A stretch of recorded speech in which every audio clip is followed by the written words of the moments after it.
Boko Haram has been operating, and the world hasn't really taken notice. And now the world is very aware. Now you see that the number of news stories on Boko Haram has increased quite dramatically. Whereas before, bombs would go off, schools would be attacked, people would die, and no one really paid attention.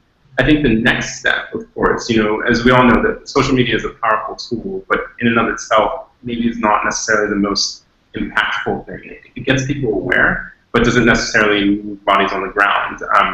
That's questionable. So I think what it is, it's about, one, even after you've seen the hashtags, after you've followed what's trending, is I think trying to develop a deeper understanding of the environment and the context in which this Boko Haram is operating, and the Nigerian context in general.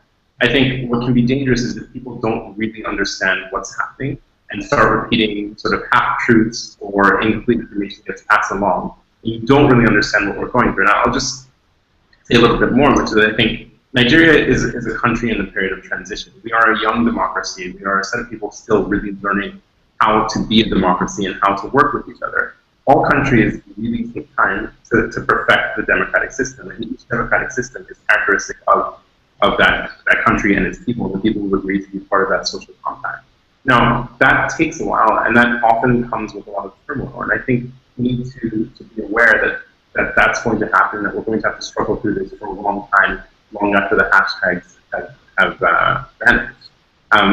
Second, in terms of on the ground, I think people are very aware here. People are standing up for our young women. People are standing up for our young children. People are standing up for our security in this country on the ground. And I think supporting those efforts, as in just again educating yourself first and foremost if you're outside, and then if you're here, I think a lot of people have been protesting. A lot of people have been writing. A lot of people have been putting pressure on the government to make sure that things get done and that these girls get brought home and that these attacks are tackled with the seriousness that they need to tackle them.